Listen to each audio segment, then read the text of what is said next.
I invite Dr. C. Muralidharan to present the chairman collar to Dr. V. Rajendran.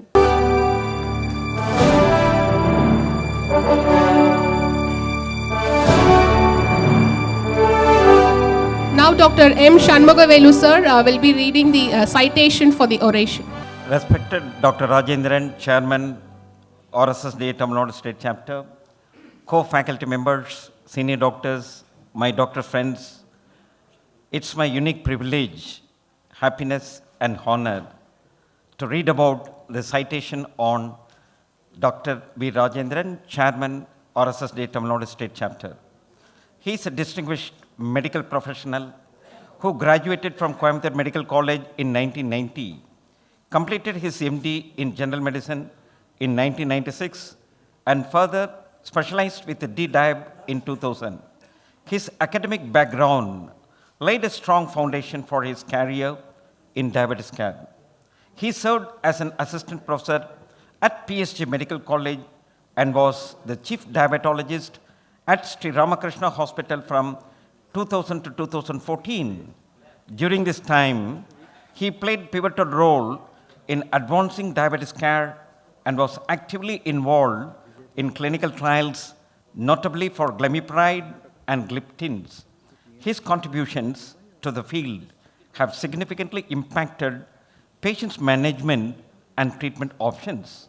In addition to his clinical work, he has organized numerous diabetes awareness initiatives, including a Guinness World Record event in 2013 that screened 37,500 patients. As a founding executive committee member of the Tamil Nadu RSSDI, he has held significant leadership positions, including Joint Secretary from 2022 to 2023 and Chairman for 2023-2024.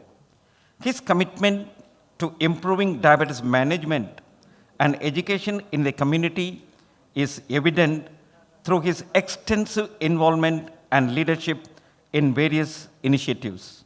The Tamil Nadu State Chapter RSSDA takes pride in honoring Dr. V. Rajendran with RSSDA Tamil Nadu State Chapter Chairman Oration. He is the first to receive the Chairman Oration Award on the 28th of September 2024 during the 15th Annual Conference at Chennai. I'm happy to present this citation frame to Dr. V. Rajendran, Chairman.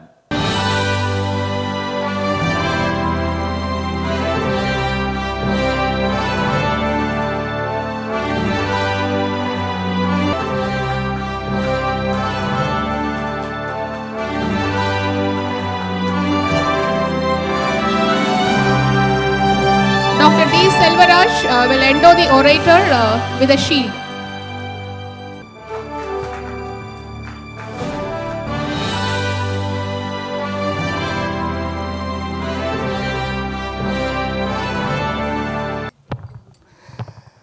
At the outset, I'd like to thank Professor Dr.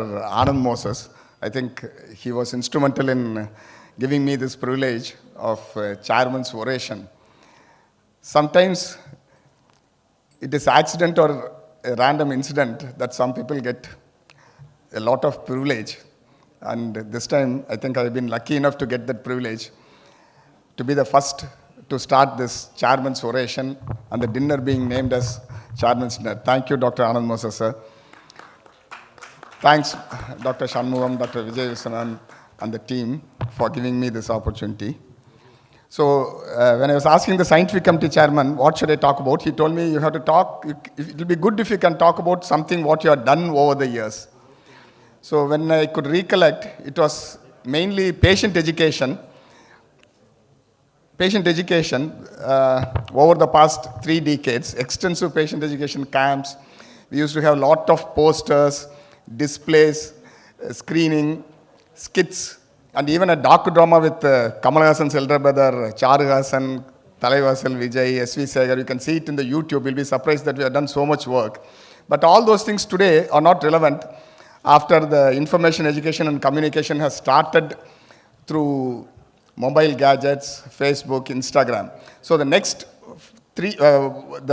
important thing that I've done consistently over the past 3 decades is fitness in the morning time, at least till 8:30, it was me time.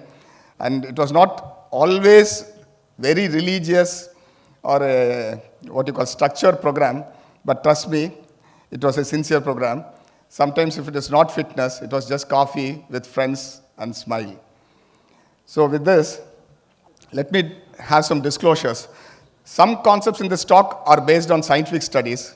Some concepts are based on the experience of fitness community. Fitness community is only doctors. I have taken it out from over the years, doctors who are involved in fitness, somehow we have got associated, and we have a good group. I've taken information from 3 people, and most of the information have already been talked about in national conferences, state conferences also. Number 1 will be Dr. Jacob George from Kottayam. He is the head of the Department of Neurology there.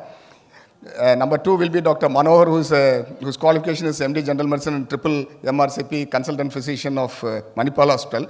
Number 3, it was Dr. Sunil, who is again an associate professor, Department of Medicine, Kalpana Chawla Medical College, Haryana. So throughout the country, somehow we have a good community, and it's only from doctors. Some concepts are based on my personal experience too. And the last thing is, I know I am the last speaker, so I'm just talking a light topic. If I can do, anyone and everyone can do it. And one more disclosure is, over the next half an hour or so, I will not be talking about any drug, tablet, injection, or surgery. So with this, if I say that there is no drug, am I talking about something that is of least importance? No. Lifestyle is supposed to be the first line of therapy, not only in type 2 diabetes mellitus, but for good health too. So what are the components in the lifestyle? Nutrition, physical activity, stress, behavioral changes, habits, so on and so forth. But I'll be talking about only nutrition, physical activity, and sleep. So, like what I told you, the first few slides will be from the scientific community. We all know India is a diverse country with people of multilingual, multi-religious, varying practices. But why the incidence of diabetes is high? We all know that it is because of the high calorie diet, rapid globalization leading to industrialization, leading to affluence, more sedentary life. Our diet naturally is high in carbohydrates. The high calories are accountable because of the high carbohydrates. We all know high carbohydrates increase glucose, insulin, triglycerides, non-esterified fatty acids, leading to insulin resistance. So, medical nutrition therapy, often abbreviated as MNT, is an evidence-based medical approach to treat chronic conditions through the use of individually tailored nutrition plan. How to calculate the energy needs, determine ideal body weight and physical activity needs, determine macronutrient composition, that's protein, fat, and carbohydrate. Then you will be able to prepare a diet chart. There are a lot of people to talk about nutrition. I will not be going into detail about these aspects from the scientific community point of view. When it comes to carbohydrate, remember, most of the reputed bodies, RSSD, AD, ICMR, and even other bodies recommend somewhere between 45 to 60%. And all the bodies uniformly recommend a high fiber diet. When it comes to protein, it is somewhere between 15 to 20%. The most important thing about protein is nobody recommends red meat as a source of good protein. Fat, again, calorie needs can account somewhere between 15 to 20%, but saturated fat is restricted, less than 10%, and total dietary cholesterol should be less than 300 milligram per day. So summary here, energy source to maintain BMI of about 22, carbohydrate percentage 50 to 55, added sucrose or fructose less than 25, dietary fiber 30 to 35 grams, total fat 30 to 35%, saturated fat percent energy should be less than 10%. The rest all, I think tomorrow more people will be talking about this. Now, going on to the fitness community, again I'll repeat, the fitness community is only from a community of doctors, and most of them have been talked about in state and national conferences, not here, but some other places. A formula that may work is always eat at home. Also, intermittent fasting can simplify things. Crash diets don't work, and you're bound to bounce back if you are following a crash diet. Follow a sustainable diet and you should make it your lifestyle. It is not just the food that matters, it's the timing also. Chewing is extremely important. Our stomach and intestine are meant for paste of food and not chunks of food. Your stomach will try to dissolve the chunk, and the tool it has is acid. So it will lead to acidity and constipation if you are eating chunk of food. Do not swallow, let it trickle down. Eat mindfully without a screen. Eating while watching a screen like TV or mobile is associated with significant weight gain. You must have adequate proteins, fiber, and micronutrients. Without adequate protein, it is impossible to support your workout. Also, proteins reduce calorie intake by an increased satiety effect. Again, you can never outrun a bad diet. If you have a bad diet and if you think you can exercise and neutralize it, it's a wrong concept. Calorie deficit, again, is a must for losing weight. You can't maintain calorie deficit without calorie counting because even one snack can ruin your total calorie balance. Drinking kills. We all know it's full of empty calories. When you are drunk, you make foolish, unhealthy food choices. Alcohol liver does not process anything. It stores everything as fat. Disturbs bedtime, ruins sleep, especially REM sleep. Lack of sleep causes muscle loss due to high cortisol, hampers recovery and ability to work the next day. Tips for good meal planning. These are guidelines helpful to everyone, not just to people with diabetes. Eat well-balanced meals. Eat meals and snacks as scheduled. Eat more fiber. Eat less sugar. Eat less animal fat. Eat less salt. Before we go in to exercise, just a small break. Which organ in the human body is referred to the organ as longevity? If anybody knows it, can answer. If you can Google out also, you'll get the answer. Which two organs in our body protect us against all lifestyle disorders? This is from the fitness community. The first question is, it's not the coronary arteries, it's not the heart, it's not the kidney, it's not the blood vessel. Trust me, Google out and see there are no controversies in it. Organ of longevity is muscle. It acts as a basal, it acts to increase the basal metabolic rate. It acts as a glucose sink too. The second question, which two organs help against all lifestyle disorders? This is from the fitness community. Muscle and the gut microbe. Protect your gut microbe.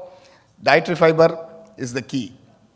Gut microbes help in metabolic function, immune function, produces all vitamins. Some of them may be named in the coming centuries.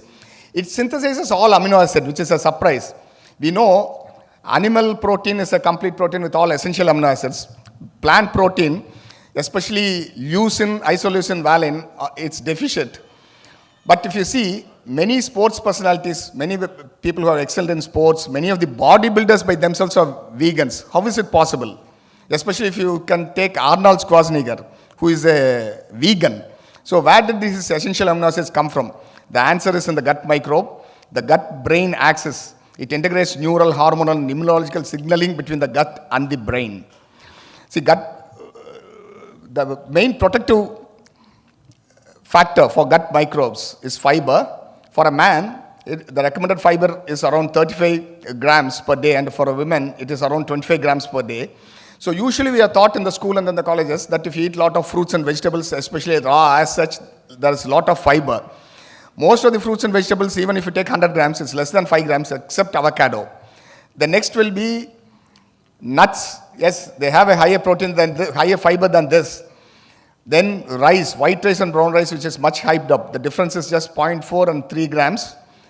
Then comes the seeds, which have a high fiber content. But the most important fiber source is chickpeas, green gram, Bengal gram. Vellakadla, sundal, vinayagar sundal, pachapairu, pasipairu, all those things have a high amount of fiber. So always have them in your diet. Now moving on to exercise. If at all this has come in the capsule, it would have been the most prescribed capsule. So exercise is the $1 billion drug that gets never prescribed. Now, again a question. Name 3 fitness parameters that predict increased longevity. It's again from the fitness community of doctors. We'll see what is VO2 max. First is VO2 max. Next is resting heart rate. Third is grip strength. Usually who are involved in fitness, you just hang on a bar and see how much time you can hang. So these 3 things are the answer for that question. Physical activity recommendation. ADA recommends again aerobic activity, cardiac activity, minutes. We keep on varying the minutes. But again, the best part is it also recommends, equally important is resistance exercise. Yoga and Tai Chi for flexibility. Avoid prolonged sitting. These are the general instructions. RSSD recommendations again, it also tells the same, have more of aerobic activity. It's just the minutes that it keeps recommending, and the minutes keep changing. It keeps on increasing with the guidelines that come out. It also tells about resistance training. It's good that resistance training is given equal importance. In the coming slides, you'll see why. And also decrease the amount of time that you spend on sedentary behavior. Flexibility, again, is being mentioned as one of the fitness parameters. What kind of exercises are beneficial? Aerobic and resistance training, equally important. We all know the benefits of physical activity, helps to lose weight, helps to maintain lean body mass. Your heart, lungs, and musculoskeletal system fitness helps to maintain it. Psychological profile and mood is on the right side, helps to maintain blood glucose, lipids, blood pressure, lipoprotein values, and it reduces the risk of morbidity and mortality. Now going on to the fitness community, see this aspect, we saw 3 fitness parameters that can predict longevity. The low heart rate training. Here, we have taken out Tadej Pogačar. He's one of the greatest endurance athletes. He has won Tour de France twice. It's a 3,500 kilometer ride on the cycle for 21 long days, multiple stages, all terrain, most reputed. They just sleep on the street. They eat somewhere on the street, mostly noodles. Then even the toilet activities are done just as they pass on. He has won 3 different journeys during each tour, a feat unseen in nearly 4 decades. So what is the difference between them?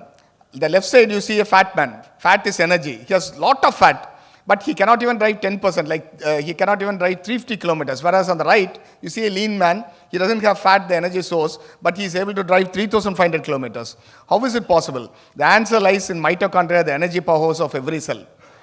There are 2 types of burning of fuel. An effective mitochondria burns the fuel effectively, hence gives out the maximum energy possible. Ineffective mitochondria, burning of fuel is ineffective. We'll just see the difference between aerobic metabolism and anaerobic metabolism. Aerobic metabolism is slow, complete burning. Anaerobic is rapid, incomplete burning. Aerobic needs oxygen, anaerobic is without oxygen. Aerobic uses fats, glucose, lactate. It's a multi-fuel engine. Anaerobic is just only carbs. Aerobic is highly efficient, completely burns glucose, no lactate, produces 38 ATP per glucose. Whereas anaerobic metabolism, highly inefficient, incompletely burns glucose, forms lactate, only 2 ATPs per molecule of glucose. Aerobic metabolism mainly takes place in type 1 fiber, anaerobic occurs in type 2 muscle fiber. Now, the fitness community has clearly brought out, we know how to calculate the maximum heart rate, 220 minus age. So, the zones of exercise are categorized, zone 1, 2, 3, 4, and 5, depending on the intensity. We'll see that in a bit more detailed way. Zone 1 is very mild exercise. In the target heart rate, 50 to 60% is the heart rate at that zone. Zone 2 is maximum fat oxidation. Lactate remains less than 1 to 2 millimoles per liter. There, the heart rate is 60 to 70%.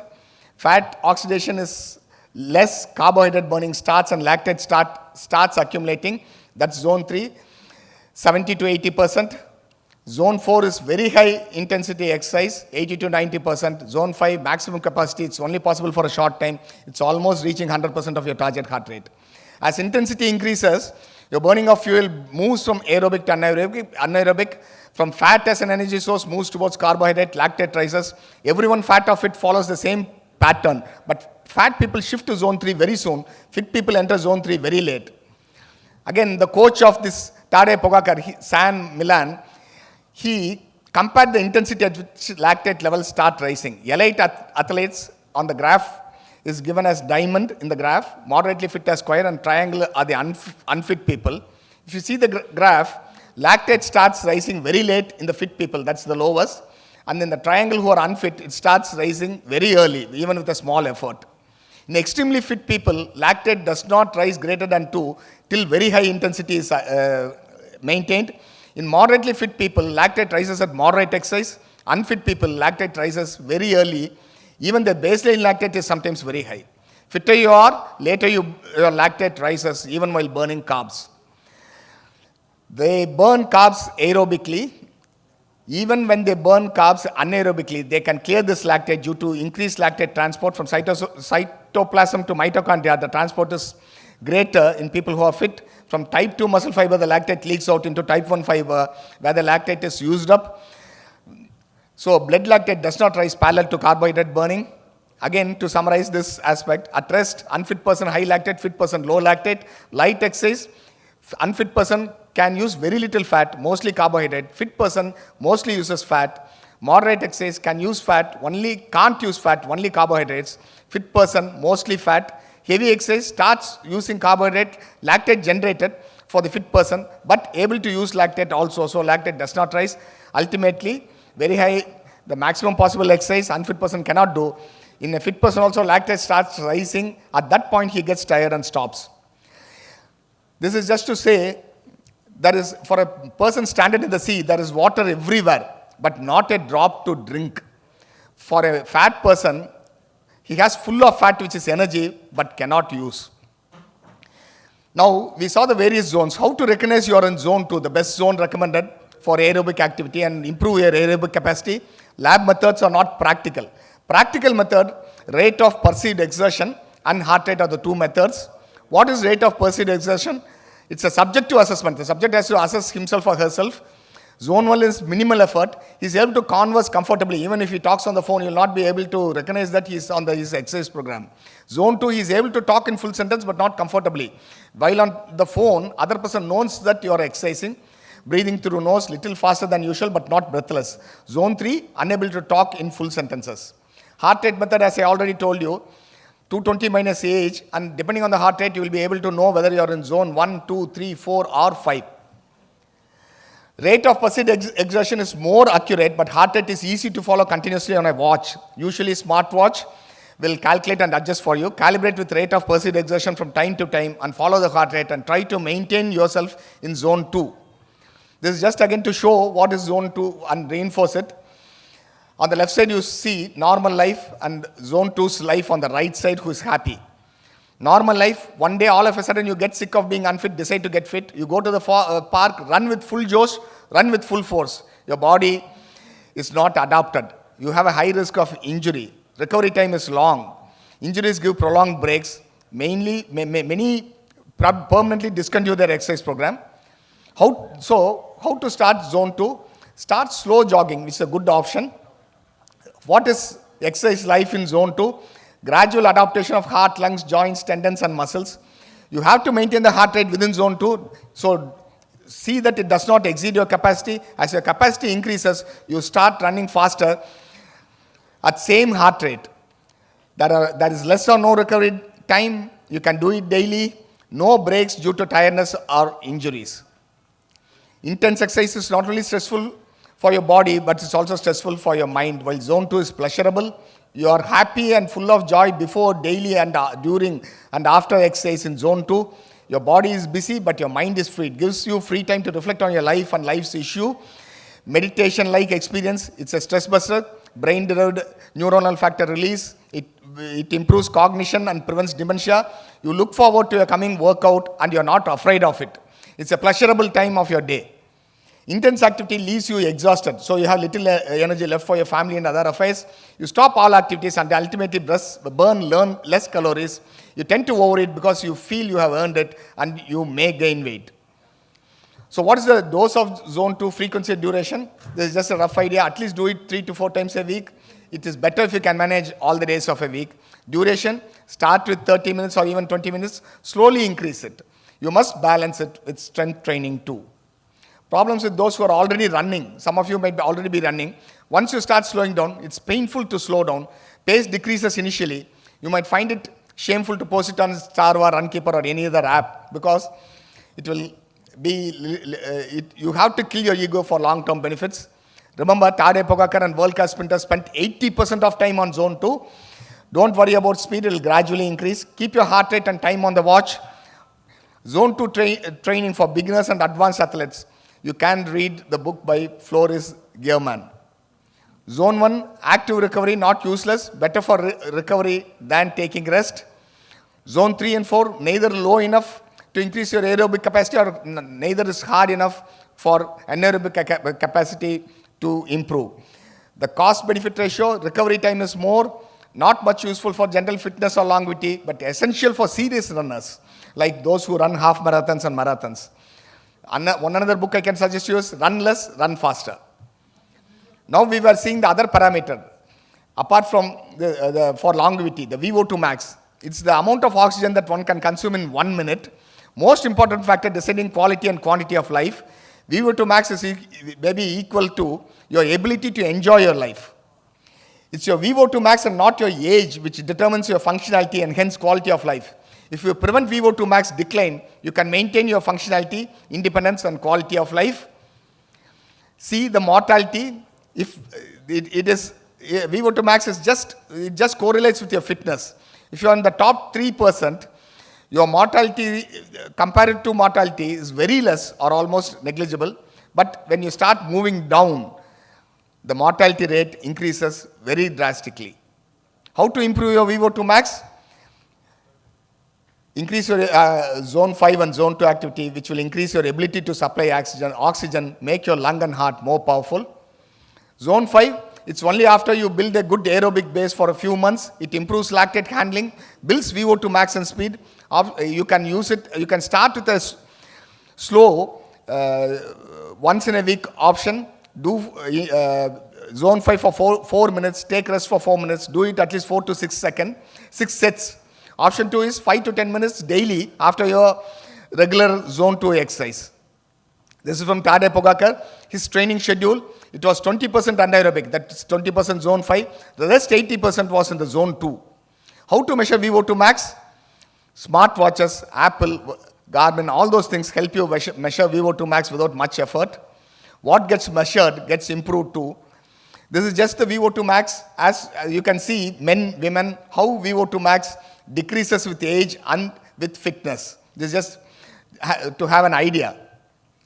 Now, many of us might think we are too old to start all these things. Take these concepts and impart them in your day-to-day life. Here, we have Robert Marchand. At 2012, in the age of 101 years, he sets the world record for his group, 24.25 kilometers in 1 hour. His VO2 max was 31. He worked hard, improved his VO2 max to 35, which is a significant improvement. Again, the same man comes back at 2014 in 103, breaks his own world record, does 27 kilometers in 1 hour. This is for the people who are more than 100 years. Now, strength training. Strength training is as important as VO2 max. Everything requires muscular strength. Right from opening the lid from a jar, picking up your grandchild. Muscle strength is a must for functionality and independence. It's also directly linked to mortality. When we as practitioners advise walking, patient has smile, he just accepts it without a frown. But when you tell weight gain, weight training, still there is a small hesitation to accept it. It's more ignored than cardio. Older people may still do cardio, but weightlifting has a taboo in our setup. Triggers a negative cycle of inactivity, weakness and debility. Debility leads to less joint stability, balance and bone strength. Remember, this is a common thing that we all come across. It increases the risk of fall. Important cause of death in old age is fracture femur. Greater than 65 years, if you have a fracture femur, 15 to 36% of death within the next 1 year. Also, some runners ignore strength training. Ignoring lower leg or core strength is very dangerous. It has a very high risk of injuries. Never ignore these things when you are running. Dynamic stretching and warm up before run. Cool down and static stretching after run. Water, glucose and electrolytes during long run. Proper shoes. Change your shoes regularly. Now going on to sleep and diabetes. A good laugh and a long sleep are the best cures in the doctor's book. Sleep quality commonly impaired, uncommonly assessed, rarely addressed. So the sleep cycle, we all know sleep is stage 1, stage 2, stage 3 and REM sleep. The deep sleep and the REM sleep are the most important components. What is a sleep hygiene? We have seen this as a movie song from one of the famous Rajini movies also. Divide life into 8 is his rule. But here, divide the day into 8. Distribute a day into 3 8s. The first 8 is honest hard work. Second 8 is good sleep. The third 8 hours should be spent on 3 F's for family, friend and faith. 3 H for health, hygiene and hobby. 3 S for soul, service and smile. We all know we had so many theories for diabetes incidence. Triumvirate, octet, dirty dozen, so on and so forth. But my opinion, for one of the pathogens for type 2 diabetes, we have slept over sleep as an important entity. Sleep must for recovery. You break your muscle during exercise. make during sleep. All your progress will be lost if you don't have a good sleep. Obesity, stress, and hypertension incidence is very high because of sleep deprivation. It also leads to muscle loss because of the high cortisol levels. Remember, you don't start your day when you get up in the morning. You start it when you start sleeping on the previous night. Now, coming to the end, conventional wisdom is eat plenty of vegetables and fruits. Dietary fiber intake should be 30 grams per day. See, it's very unlikely you will achieve the 30-gram target with vegetables and fruits. Eat nuts, seeds, pulses daily, like what we told, vellakarla, pasipairu, sundal, vinaya sundal, all those things. The conventional wisdom says 0.8 gram protein per day, but it is good that you eat at least 1.6 gram per kg protein per day. Conventional wisdom says brisk walk 4 to 5 kilometers is the best exercise. Many have been telling that over the years. We have been believing that, but it's definitely not enough. Exercise should be muscle centric. Strength training is equally important. Avoid junk foods like sweet and fried foods, but it's not only sweet and fried foods or junk food. Calorie-rich food with poor nutritional density, such as carbohydrate-rich food without fiber, in excess rice, chapati, puri, prota, are also junk food when it goes in excess quantity. Conventional wisdom says eat 5 to 6 small meals or snacks daily, but better option is intermittent fasting. I think you all know 2016 Nobel Prize was given to Oshimori, a man from Japan, for his theory on autophagy. So autophagy happens when you fast for more than 24 hours. It's better if you go on a fast for more than whatever amount of time you can, at least once a month. Conventional wisdom says sleep for 7 to 8 hours a day. Better option, try to assess your deep sleep. Deep sleep should be at least 1.5 to 2 hours daily in your sleep hour of 7 to 8 hours. Conventional wisdom says weight and BMI are good health indicators, but now we all know muscle mass predicts the longevity, predicts healthy aging, and also helps us to lead a long, healthy, happy life. Do not just take home these points, but try to implement it in your daily life. This is the last slide I have. Concentrate on your fiber in your food. Eat at least 30 grams of dietary fiber every day. Now we have good apps too, to just quantify your fiber from what you eat, like Healthify apps. Eat 1 to 1.5 gram per kg of protein every day. Do not eat junk fruits. Do 45 minutes to 1 hour of cardio every day. Do 20 to 30 minutes of strength training every day. Maintain sleep regularity. Deep sleep 90 minutes to 2 hours every day in your total sleep time. Start where you are. Use what you have. Do what you can. Thanks for your patient listening.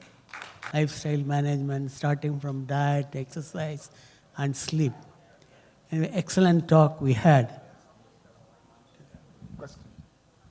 Of all treatment in diabetes, very difficult is lifestyle management, which you are going to break today's night.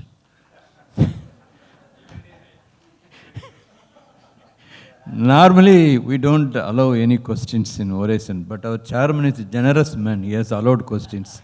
I think I can take up questions on this aspect. No, it's not a question. It's a word of appreciation. So man at the age of 101 and 103 walks 27 kilometers an hour. This is a ride by cycle. Ride by cycle. But let it be more faster than the most important luxury liner that is now under operation between Sri Lanka and Chennai. It takes nearly 48 to 52 hours to reach 1,300 kilometers. See, I was talking about the fitness community. I will quote you one Dr. Sethi. He's again from Haryana only. Aged 74, he had a lot of fractures. I think almost 8-9 fractures on a fall, and he was told he will never be able to walk. Trust me, he can run a half marathon within 2 hours 10 minutes. 74. And it's not that he does marathon one day. He almost does 3 to 4 marathons per day. And whoever are involved in this fitness, we all exchange our fitness activity in the WhatsApp group in the morning. And there is no other message. There's a good sense of real brotherhood in that group. One more, you can see that in Instagram. It's called as Rubber Girl, Latur, Lattur, Rubber Girl. She's Aarti Patwa. She's an anesthetist. she's from Maharashtra. She can run a half marathon within 1 hour 40 minutes, which My is God. amazing, the flexibility and other things. But all these people had an excellent VO2 max. And many of them, like this Dr. George, Dr. George from Kottayam, Jacob George, he recommended to do a DEXA scan to assess the muscle Bone mass. Everybody had good muscle mass. Everybody were lean, but we were surprised to see the composition. Muscle mass was very good. VO2 max for most of them was very, very good, especially for Dr. Sethi. His VO2 max was within the first 3% of the elite people. Yes, of course. Lifestyle intervention, that is an important way of treating a patient with lifestyle disorders. It improves his quality of life. The letter ends with OL. But it is soluble in alcohol. It ends with OL letter. Alcohol. Alcohol? Letter ends with OL. Lifestyle measures improve quality of life. Letter ends with OL.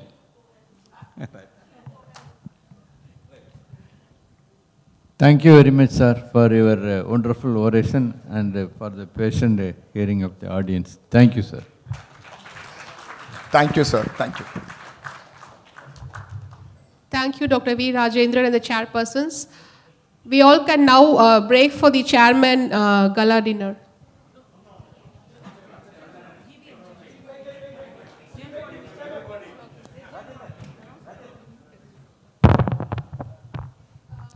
Please, all of you stay back for a few minutes.